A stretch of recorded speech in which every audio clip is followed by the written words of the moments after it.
The annual survival drill was scheduled at 0800 Standard Time. The command alert came without ceremony, a curt ping through interspecies comms, followed by the sterile voice of the training AI. All non-essential systems across Galaxis Prime dimmed to red alert as protocols kicked in.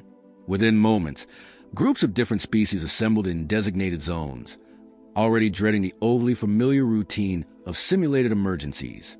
Among them stood the humans, 8 of them, standing tall, dressed in standard Federation gear with a few personal mods.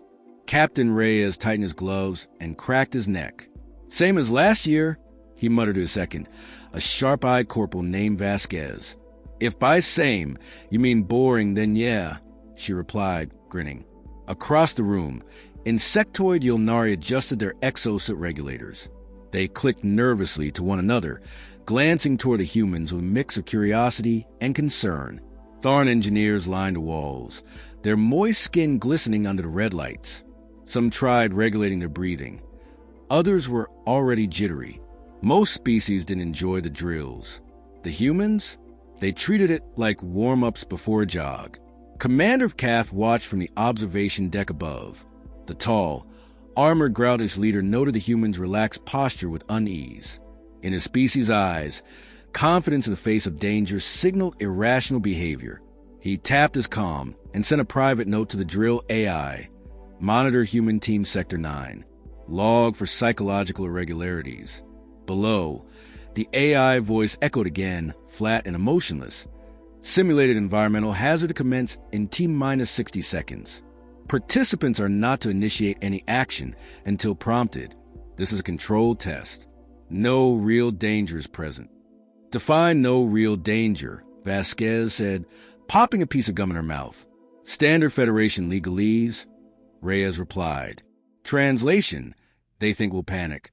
The countdown ticked away. In the final moments, a loud klaxon sound in the station shifted. Gravity fluctuated, lights flickered, and bulkhead doors slammed shut between groups. Each team was now isolated in a separate scenario chamber.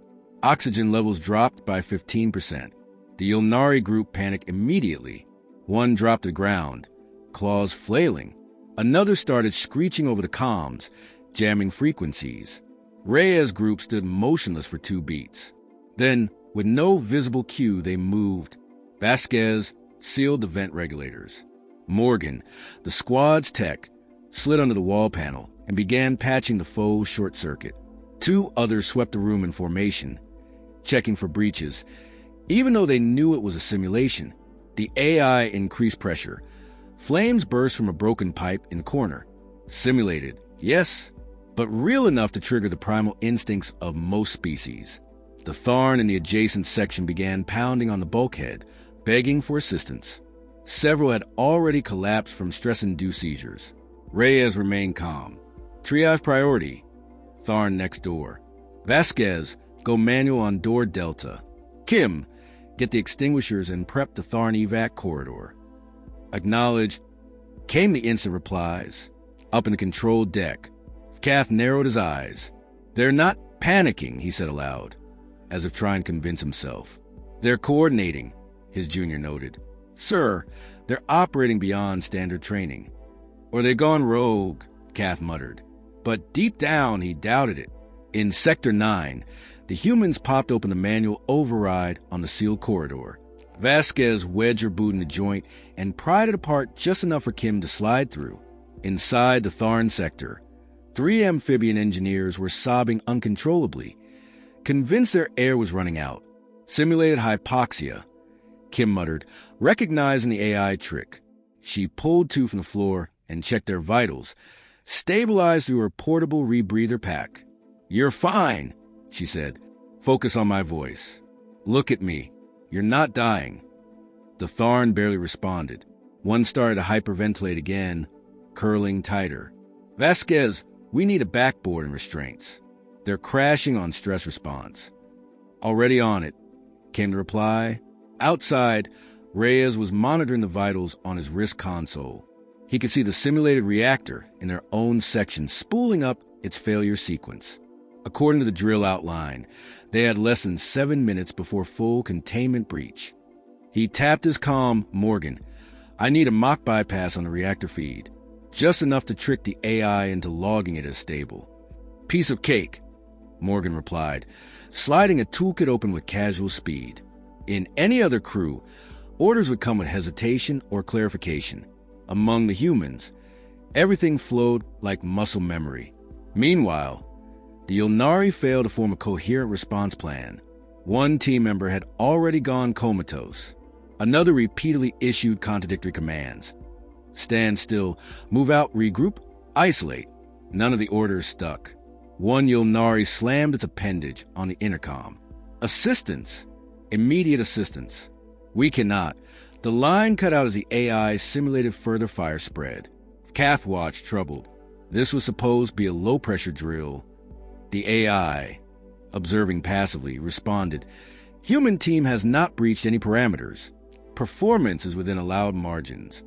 Gath clenched his jaw. They're outperforming the standard by 263%. The AI replied. Back in Sector 9, Rhea's group had just finished evacuating the Tharn. 2 were unconscious. One had latched onto Vasquez's wrist like a child to a parent. Reyes clicked his comm. Stabilization complete. Reactor in visual range.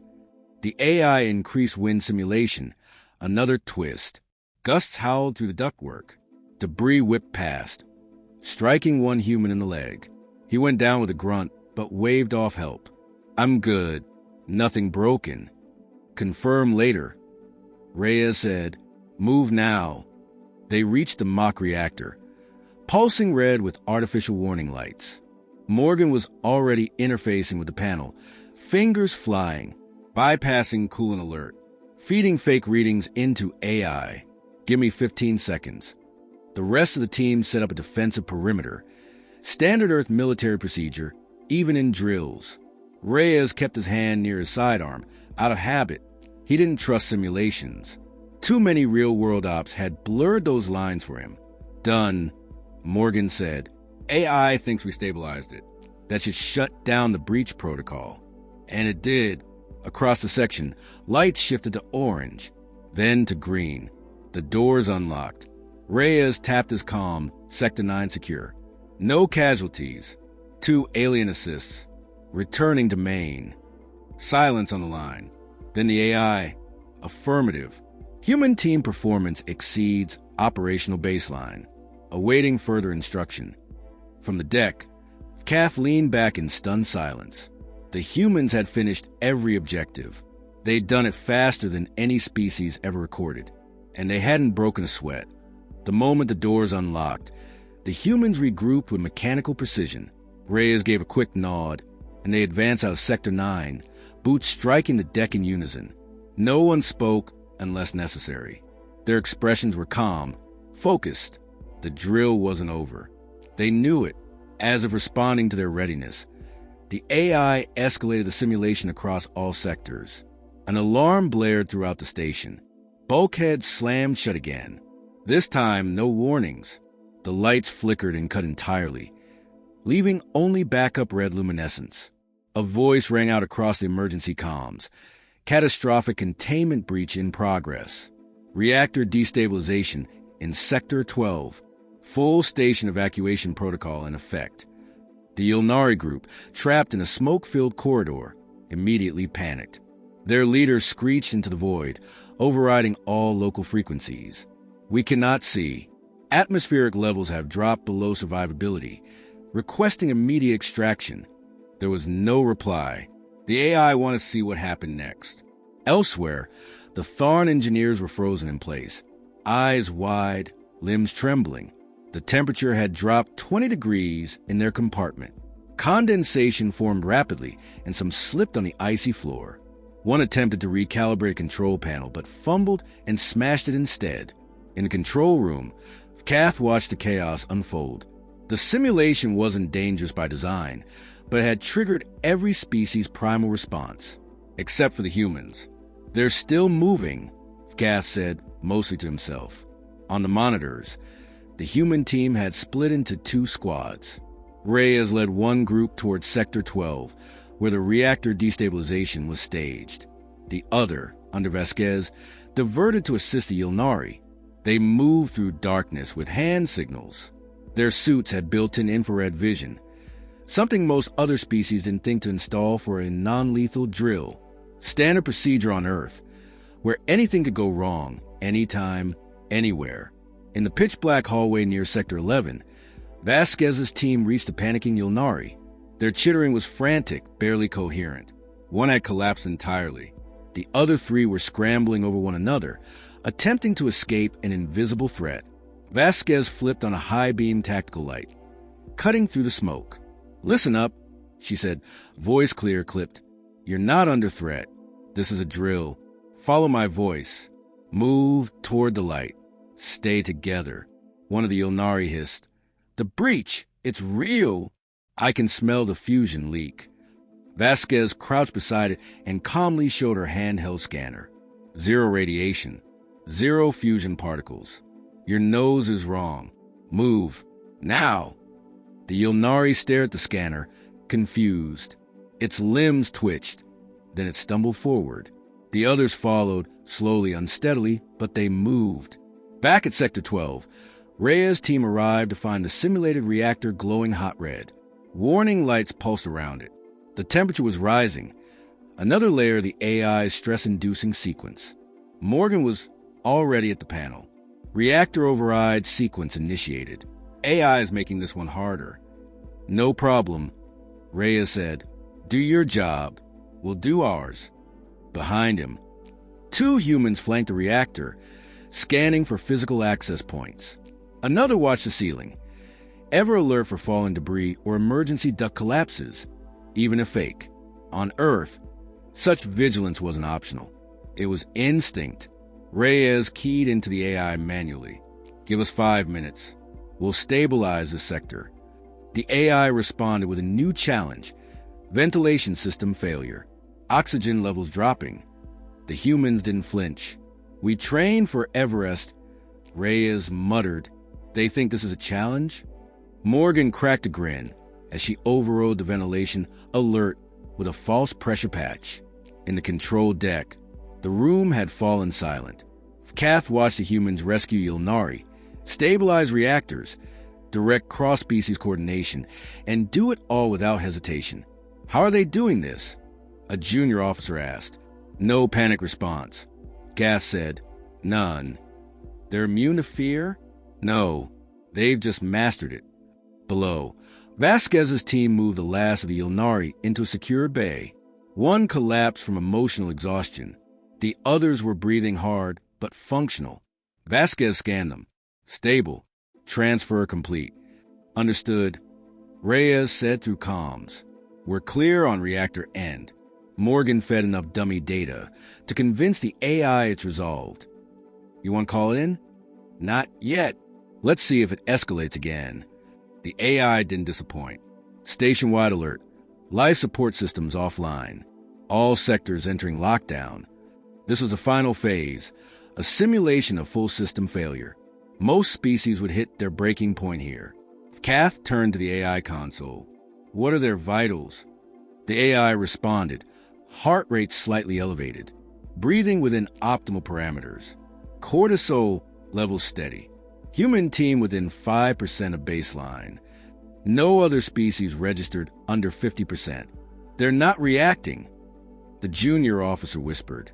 "They are," Kath corrected. "They're adapting." In the field, Reyes gathered the full team again. The humans stood in formation, surrounded by flickering lights, emergency klaxons, and the simulated chaos of station failure. "We're done here," Reyes said, keying into the AI. "All objectives completed. No casualties. Requesting confirmation." "Affirmative," the AI said. "Drill concluded." The lights shifted back to standard illumination. Alarms silenced. The bulkheads unsealed. Human team members unclipped their gear calmly and exhaled, not from relief, but from routine. Reyes checked the others. "Everyone good?" "Bruised shin," one said. "Otherwise perfect." "File it," Reyes replied. "Debrief in 15. The corridors around them were littered with alien trainees, shaking, some unconscious, others sitting with their heads in their hands. A few of the Ilnari looked at the humans with expressions not of fear anymore, but awe. They didn't run, one whispered. They moved toward it, up in the control deck. Kath saved the entire log and set it to high-security classification. "Send this footage to Central Command," he said. "Do you want to include analysis?" the officer asked. "No. The footage speaks for itself." The humans gathered in the debriefing chamber, silent as the AI recalibrated the room's temperature and lighting to standard comfort levels. The rest of the species arrived in waves, some limping, others still visibly shaken. Ilnari clutched each other, mandibles twitching in distress. Several Tharn required assisted mobility after psychosomatic collapses.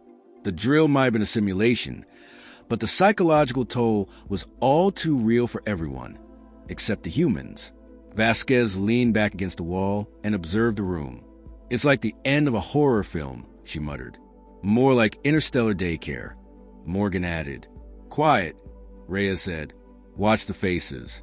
We're the story now." And they were. Commander of CAF entered from the control deck, flanked by 2 security aides. The room straightened, not out of respect, but out of tension. His reputation for zero tolerance preceded him. He stopped in front of the assembled crew and scanned the room, letting the silence stretch. "This drill was designed to simulate complete systemic failure," he began. "An extinction-level cascade. You were all briefed that it was only a simulation. You were told no one was in actual danger." He let the statement hang, challenging anyone to disagree. Yet over 70% of the station's personnel exhibited total stress collapse within the first 15 minutes. Murmurs rippled. Some shifted uncomfortably. A Tharn medic raised a hand weakly. "Sir, it was extremely realistic. The fire systems, the lights, the pressure." Kath cut him off. "No one was physically harmed. No actual radiation was present. Every failure sequence was programmed." He turned toward the humans. "Except them. 8 humans. Standing upright. No injuries. No assistance required. No visible strain." Kath took a step closer. Not only did this team avoid collapse, they stabilized 3 reactor sectors, rescued 2 species, and overrode simulated AI failsafes with technical precision. No one spoke. No one could. Finally, one of the Ilnari muttered, "How? Why weren't they affected?" Reyes stepped forward slightly. "We were affected. We just didn't stop moving." Kath raised a brow ridge. "Explain." Reyes nodded once, slowly. "Where we come from, fear isn't a signal to flee. It's a signal to focus. Cold? Focus. Hurt? Focus. Losing air? Focus more. We're not braver than anyone else here. We're just used to surviving places that want us dead every single day. You train for this? We were born for it." The room shifted. Some gazes turned reverent. Others suspicious. A Sarn officer spoke next, his voice shaky. "This wasn't natural. You manipulated the system, used tactics most of us wouldn't even consider in training." Morgan smiled faintly. "Because you train for safety. We train for failure." Another Tharn engineer shook his head. "But this wasn't combat. This was a survival drill." "And what do you think combat is?" Vasquez asked. "It's just survival, louder." Silence followed. Kath took a long breath. "You speak as if death is expected." "Not expected." Reyes said, "Prepared for." The AI chimed in suddenly. "Performance logs confirm human team maintained peak operational stability in all simulation phases. Metrics exceed top-tier academy graduates by a factor of 3.6. Several officers turned pale.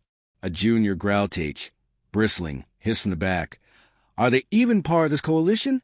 Or did we just import monsters in flesh suits?" The accusation wasn't new.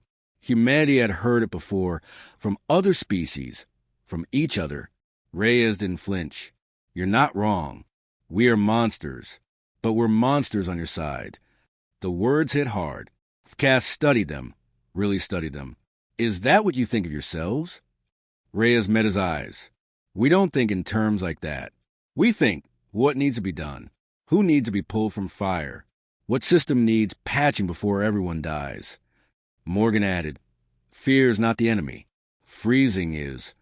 A hush fell again. Then, surprisingly, one of the Ilnari stepped forward, tiny, trembling, but upright. You helped us. You didn't abandon us. Even when we screamed. Even when we couldn't think. Vasquez offered a nod. Next time, you won't freeze. You'll remember. That's how it starts. The Growl TH Jr. sneered. Or maybe next time, they'll expect us to just hide behind Earthlings again. No, Reyes said flatly. Next time we teach you. A murmur rose, skeptical, unsure.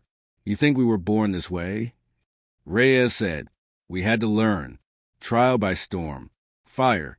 Gravity. Starvation. Collapse. Everyone can learn. If you want to. Why would you teach us?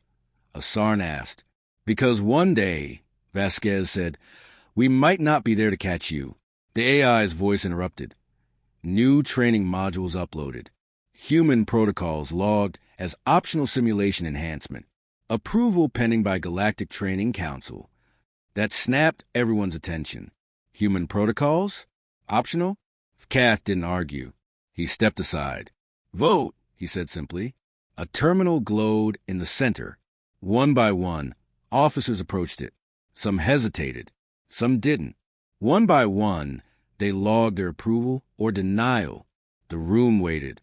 At last, the AI spoke. Majority vote confirmed. Human survival protocol approved. Training integration to commence immediately. The room didn't cheer. It didn't need to. The decision had already been made. Reyes turned to his team. Guess we're instructors now. Morgan smirked. About time. Vasquez pulled her gloves tighter. Let's teach the galaxy how to stop dying scared. The new training protocols launched a week later. The station's halls, once quiet between shifts, now echo with the sounds of impact drills, breathing exercises, and simulated blackouts. Every corridor became a classroom. Every failure an assignment. The humans didn't wait for curriculum approval from Earth. They built it themselves. Each session focused on simplicity, repetition, and exposure, not a danger, to fear. Vasquez stood before a mixed group of trainees, Ilnari, Tharn, Sarn, and even one Growl TH, each wearing weighted gear under lowered oxygen levels. Sweat rolled down alien foreheads. Limbs twitched from tension. The smell of stress was thick. You're not here to survive comfort, she said. You're here to get comfortable surviving. A Sarn flinched as an alarm blared mid-exercise. The lights cut out. Backup red flickered on. Simulated smoke hissed from the vents. Stay put, Vasquez ordered. Focus on breath. You control fear, not the other way around. In another chamber, Morgan drilled technical failure scenarios. A reactor module blinked erratically on the holodeck. You've got 45 seconds before this thing fakes a core meltdown, she told the team. Solve it, or simulate dying with it. They scrambled, fumbling at first, but no one froze. Reyes ran the most brutal circuit, zero visibility rescue. Trainees entered pitch-black rooms filled with randomized obstacles, noises, and misleading sensor readings. A Ilnari slammed into a wall, hissing in frustration. This is impossible. Reyes' voice boomed in the dark. No, it's hard. You're not dead.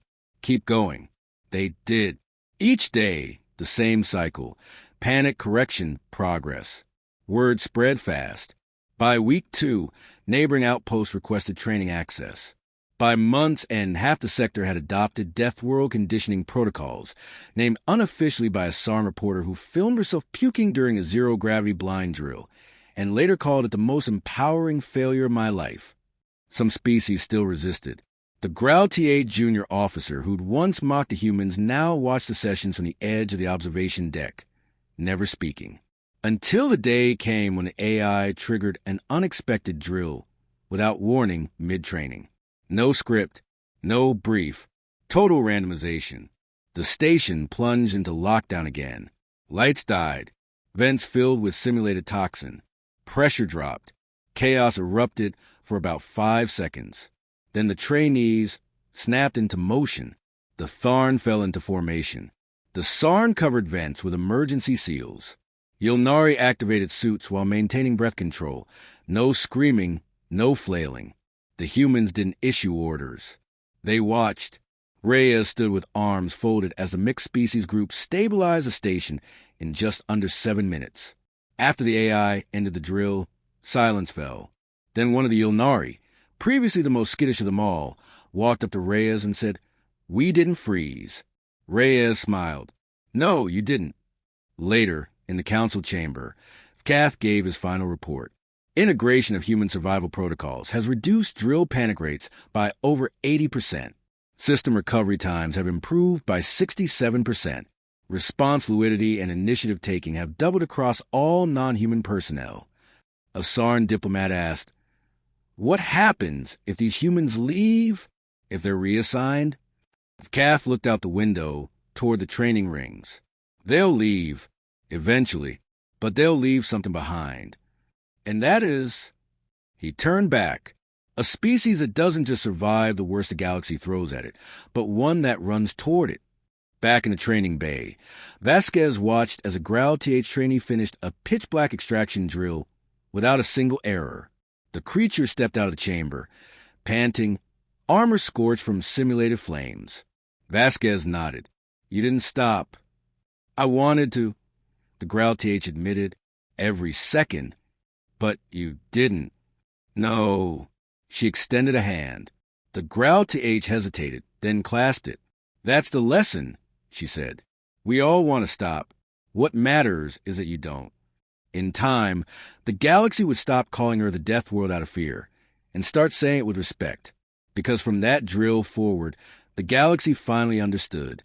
Deathworlders don't run from hell. They build roads through it.